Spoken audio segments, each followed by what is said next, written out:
subscribe my YouTube channel Sahaj Bodh. Like, share and subscribe. जय जय रघुवीर समर्थ. श्री दासबोधाची अविटुकोडी साखू इच्छिणाऱ्या सर्व श्रोत्यांना आमचा नमस्कार. दासबोध यातील दास म्हणजे श्री समर्थ रामदास स्वामी आणि बोध म्हणजे संपूर्ण मानव जातीला आत्मसाक्षात्कार मिळावा आणि साक्षात परमेश्वराची प्राप्ती व्हावी यासाठी केलेला उपदेश म्हणजेच दासबोध. दासबोध हा मराठी भाषेतील वेदच आहे. सर्व श्रोत्यांनी पूर्ण चित्त एकवटून ध्यानस्थ बसून डोळे मिटून शांतपणे दासबोधातील ओव्यांचा आस्वाद घ्यावा ही नम्र विनंती. दशक 1 स्तवन नाम समास 5. जय श्रीराम. आता वंदीन सज्जन जे परमार्थाचे अधिष्ठान जयाचे निगूह्य ज्ञान प्रगटे जनी जे वस्तू परम दुर्लभ जयचा अलभ्य लाभ तेची होय सुलभ संत संगे करुणी वस्तू प्रगटची असे पाहता कोणासीच न दिसे नाना साधनी सायासे न पडे ठाई जेथे परीक्षवंत ठकले ना तरी डोळसची अंध जाहले पाहत असताची चुकले निज वस्तुसी जे दीपाचे नि दिसेना नाना प्रकाशे गवसेना नेत्रांजने ही वसेना दृष्टी पुढे. परमार्थाला आधारभूत अशा सत्पुरुषांना आता मी नमस्कार करतो. जनांना गुप्त असलेले आत्मज्ञान त्यांच्यामुळे प्रगट होते. अत्यंत दुर्लभ असणारे आणि ज्याचा लाभ झाला म्हणजे मोठे अपूर्व वाटते असे परब्रह्म सत्संगतीच्या योगाने सुलभ होते. परब्रह्म वस्तू तर प्रगटच आहे, पण पाहावयाला जावे तर स्थूल दृष्टीच्या कोणालाच ती दिसत नाही. अनेक साधनांचे कष्ट केले तरी प्राप्त होत नाही. मोठमोठे परीक्षक येथे चुकतात किंवा चांगले डोळस असून आंधळे बनतात. ते आत्मवस्तू पाहत असताना ती आत्मवस्तू त्यांना सापडत नाही. दिव्याच्या योगाने ती आत्मवस्तू दिसत नाही किंवा दुसऱ्या कोणत्याही प्रकाशाने ती सापडत नाही किंवा डोळ्यात अंजन घातले तरीही ती दिसत नाही.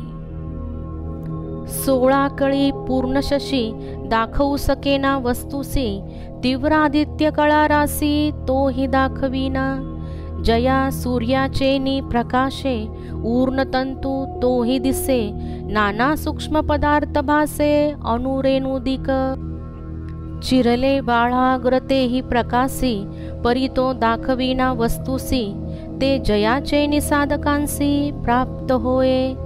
जेथे आक्षेप आटले जेथे प्रयत्न प्रस्तावले जेथे तर्क मंदावले तर्किता निज वस्तुसी वळे विवेकाची वेंगडी पडे शब्दाची बोबडी जेथे मनाची तातडी कामा नये.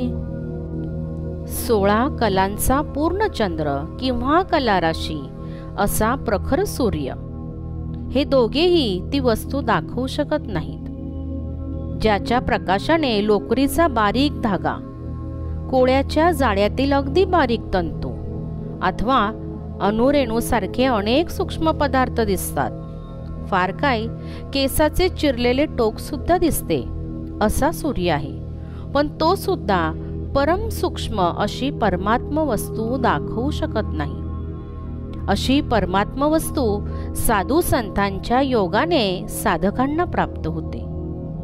ज्या आत्मवस्तूच्या प्राप्तीसाठी अनुमान संपले प्रयत्न थकले आणि तर्क मंदावले विवेकाची खोकडी वळली विवेकाचे बळ चालत नाही आणि शब्दांची बोबडी वळली मनाचा चपळपणा कामास येत नाही.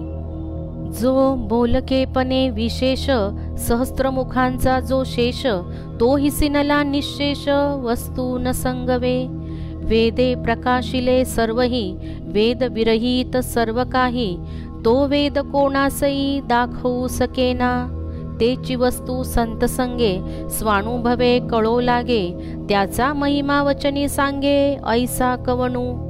विचित्र कळा ये मायेची, परी ओळखी न संगवे वस्तूची, माया तिता अनंताची, संत सोय सांगती.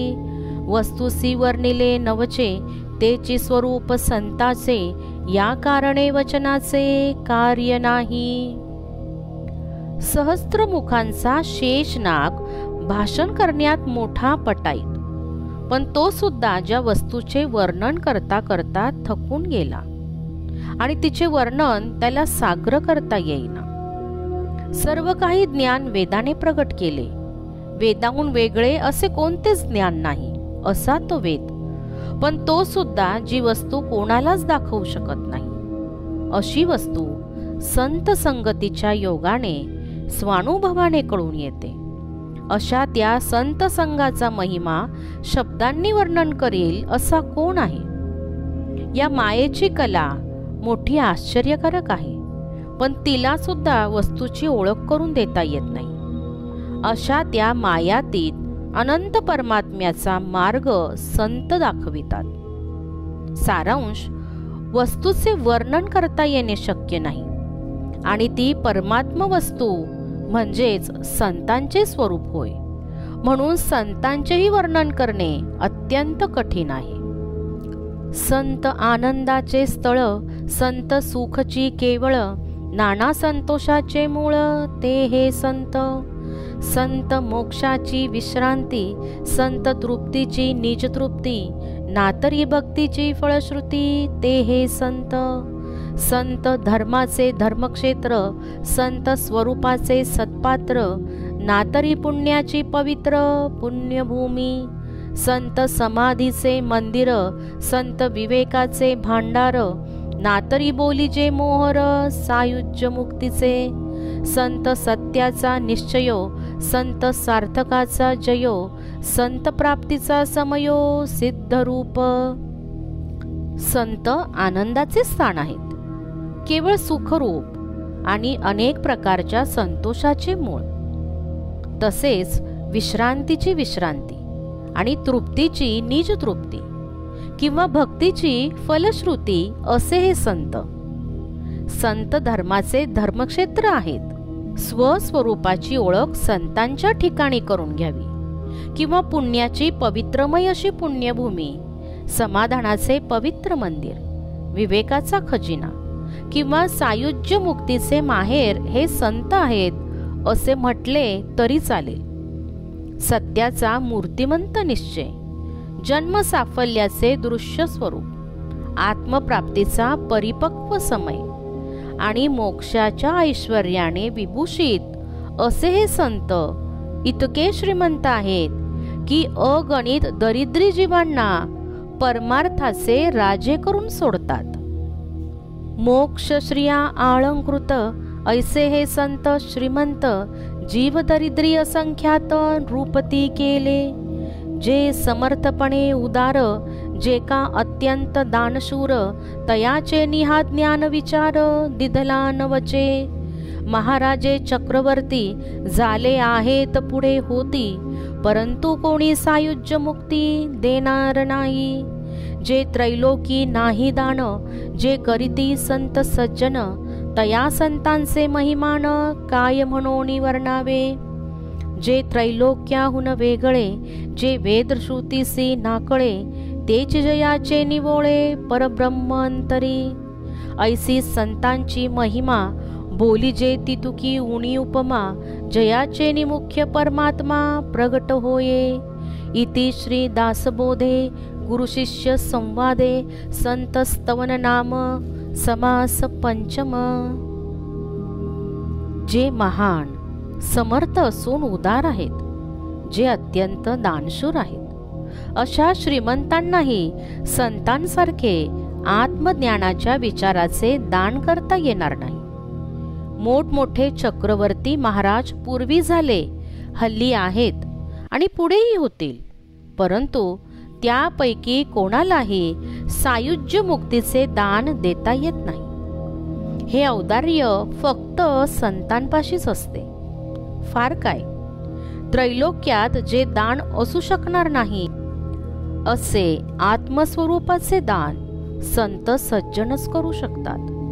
त्या संतांचा महिमा किती म्हणून वर्णावा.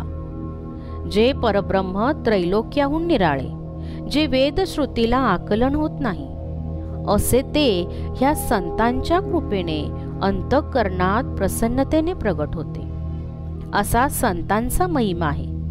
जी जी उपमा द्यावी ती ती कमीच पडते. त्यांच्या कृपा प्रसादाने मुख्य परमात्माच आपल्या अंतःकरणामध्ये प्रगट होतो. इथे दशक 1 आणि समास 5 समाप्त होत आहे. यापुढील व्हिडिओत आपण दशक 1 आणि समास 6 पाहणार आहोत. जय जय रघुवीर समर्थ.